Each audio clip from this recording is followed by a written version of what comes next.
बिस्मिल्लाहिर्रहमानिर्रहीम। अस्सलाम वालेकुम। मैं Sheikh Abdurrahman advocate for you के चैनल से मुखातिब हूँ।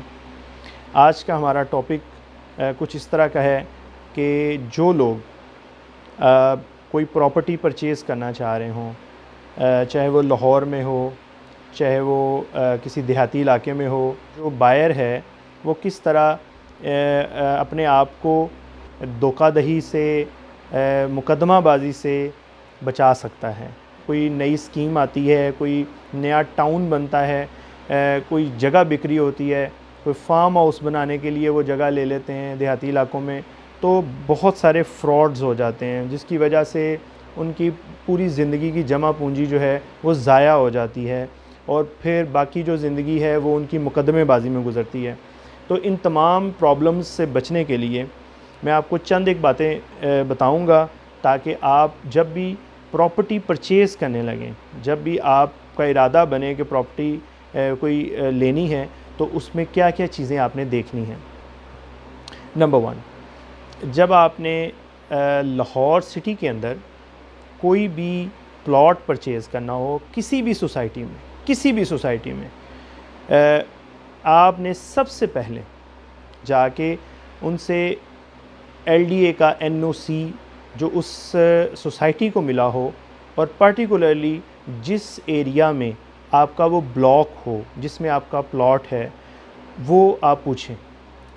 क्योंकि जो मेन सोसाइटी होती है सम टाइम वो LDA अप्रूव्ड होती है, लेकिन जो वो एक्सटेंशन होती है जिसमें दोबारा से वो प्लॉट सेल कर रहे होते हैं, वो एक्सटेंशन LDA अप्रूव नहीं होती सम टाइम। ठीक है, तो उसके लिए आपको उसके वो जो जिस एरिया में वो सोसाइटी एक्सटेंड हुई है या वो जिस एरिया में बनी हुई है उसका LDA अप्रूवल या NOC वो आप मांगें, पूछें, देखें, अपने आँखों से देख के उसके बाद यकीन करें। क्योंकि बहुत सारी सोसाइटीज़ हैं जो LDA के रेडार पे हैं, लेकिन डायरेक्ट सोसाइटी से ले रहे हैं तो उस सोसाइटी के नाम पे आप ड्राफ्ट बनवाएं। अगर आप किसी शख्स से, या वो उस बंदे ने तो सोसाइटी से लिया और वो रीसेल कर रहा है, तो फिर आप उस शख्स के नाम का ड्राफ्ट बनाएं, कैश नहीं देना, बैंक ड्राफ्ट बनवाएं। ठीक है, और वो जो उसने परचेज़ किया था तो उस बंदे के सारे डॉक्यूमेंट्स जो वो आपको दिखा रहा है वो उस सोसाइटी के हेड ऑफिस में जाके कंफर्म करें कि क्या वाकई ये यहाँ पे मालिक है किसी प्लॉट का, वो कंफर्म करें। ठीक है जी, अगर तो वो कंफर्म करते हैं कि ये मालिक है और फिर आपका उनके साथ एक एग्रीमेंट होता है, आप एग्रीमेंट करें पंजाब बैंक से 1200 वाला इस्टाम लें और एक आपस में एग्रीमेंट करें।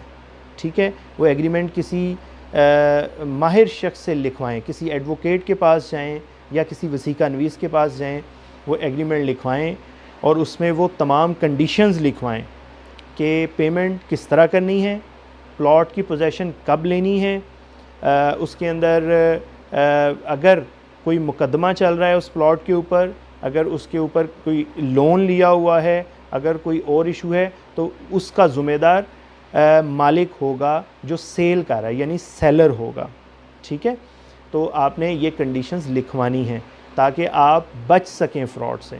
इसके बाद दूसरी चीज़, अगर आप कोई ऐसा रकबा ले रहे हैं जो किसी सोसाइटी में नहीं आता, ओपन एरिया है, रजिस्ट्री वाला है, ठीक है, पटवारियों के पास उसका रिकॉर्ड है, अभी तो खैर हर जगह पे कंप्यूटराइज हो रहा है, लेकिन कुछ एरियाज़ ऐसे हैं जहाँ पे अभी भी पटवार सिस्टम चल रहा है और उसमें ज़ुबानी इंतकाल भी हो रहे हैं और उसमें जो है वो फ़र्दें भी इशू कर देते हैं, सारा कुछ होता है।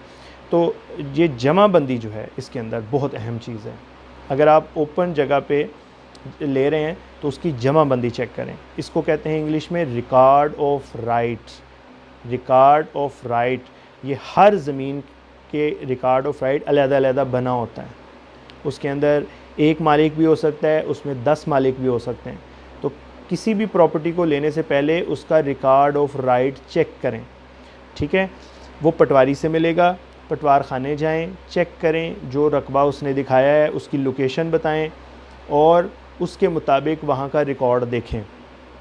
फिर जिस वक्त आप उनके साथ एग्रीमेंट करें तब भी वही जो मैंने पहले आपको बताई कंडीशन वो बीच में मेंशन करें। अगर वो ज़मीन कब्ज़े वाली हो, उस पर कोई मुकदमा चल रहा हो, उस रकबे के ऊपर अगर कोई लोन लिया हो, अगर उसके अंदर कोई भी इशू हो, वो सेलर ज़िम्मेदार होगा, बेचने वाला ज़िम्मेदार होगा। ठीक है, ये लिखवाएं, उसके नीचे साइन करवाएं, अपने साइन करें और 2 गवाहान लाजमी हैं उस एग्रीमेंट के अंदर। उसके बाद जब वो कंप्लीट हो जाए तो फिर आपका जो टाइम तय होगा पेमेंट के लिए, तो वो पेमेंट को मैंने आपको बता दिया कि आपने किस तरह बैंक ड्राफ्ट बनवाएं या चेक की सूरत में दें। कैश नहीं देना, कैश में सबसे ज़्यादा फ्रॉड है। ना वो प्रूव किया जाता है, ना वो किसी जगह पे आप बताते हैं। देखें, कैश आप बताएं जी, मैं ए ने बी को 50 लाख रुपया कैश दिया, कब दिया, कहाँ दिया, किस वक्त दिया, किसके सामने दिया। अगर आप कैश की बजाय बैंक ड्राफ्ट देते हैं, अगर आप चेक की सूरत में देते हैं, तो एक रिकॉर्ड होता है, बैंक के थ्रू ट्रांजैक्शन होती है, एक अकाउंट से दूसरे अकाउंट में जा रहे होते हैं और किस वक्त जा रहा है वो पूरा रिकॉर्ड आप जो है वो निकलवा सकते हैं। उसमें फ़्रॉड होने के चांसेस कम हैं। तो ये जो ओपन प्लेसेस होती हैं जहाँ पे लोग ज़्यादातर फार्म हाउसेस, यहाँ हमारे रावंड रोड पे, इधर बेदियाँ रोड पे फार्म हाउसेस बन रहे हैं, वहाँ पे एकड़ों के हिसाब से जगह सेल होती है, कई कनाल के वो फार्म हाउसेस होते हैं। वहाँ पे बहुत सारे इश्यूज़ आए, चूँकि वो पुराने सिस्टम के तहत लोग वहाँ पर खेती बाड़ी कर रहे थे, उनके बाप दादा की वो जायदाद थी, वो आगे जब वो सेल करते हैं तो उसके अंदर बहुत सारी प्रॉब्लम्स आ जाती हैं। तो आपने सबसे पहले तो उनकी पहले वाली रजिस्ट्री चेक करनी है, रिकॉर्ड ऑफ राइट चेक करना है। अगर उस बंदे ने किसी से वो जगह ली है तो उसकी प्रीवियस जो रजिस्ट्री है वो, और इंतकाल जो उसके नाम पे हुआ, जिससे आप ख़रीद रहे हैं उसके नाम भी तो किसी ने मुंतकिल की थी ना, वो इंतकाल की कापी भी आप ज़रूर चेक करें। वो या तो उस शख्स के पास होनी चाहिए या पटवारी के पास आप चेक कर सकते हैं। और जब आप जब उसके नाम की फ़र्द निकलवाएंगे अपने नाम वो प्रॉपर्टी ट्रांसफ़र करने के लिए, तो वो भी अच्छी तरह देख के चेक करके कि वही एक रकबा है जिसका आपने एग्रीमेंट किया है, क्या ये वही खेवट है, वही खतौनी है, वही खसरा है, उसी एकड़ में वो जगह आ रही है, उसी मुरब्बे में जगह आ रही है। ये सारी चीज़ें चेक करना बहुत ज़रूरी हैं। इट्स योर ओन चॉइस, मशवरा सिर्फ दे रहा हूँ आपको कि आप जब भी प्रॉपर्टी परचेज़ करने लगें तो लाजमी तौर पे किसी एडवोकेट की खिदमात हासिल करें। पहले वाले डॉक्यूमेंट्स जो सेलर है उसके भी वो देख लें, और जो अब आप तैयार करवा रहे हैं अपने नाम पे उसमें भी कोई कमी ना रह जाए। ठीक है जी। तो आज की वीडियो का मकसद यही था कि आपको प्रॉपर्टी परचेज़ करते हुए फ़्रॉड से किस तरह बचाया जाए। मेरा फ़ोन नंबर नोट फरमा लें। मेरा फ़ोन नंबर है 0300 460 9846 और मेरा ऑफ़िस एड्रेस है office number 309 Arooj centre, Faridkot road, Lahore high court, Lahore. Thank you very much. अस्सलाम वालेकुम।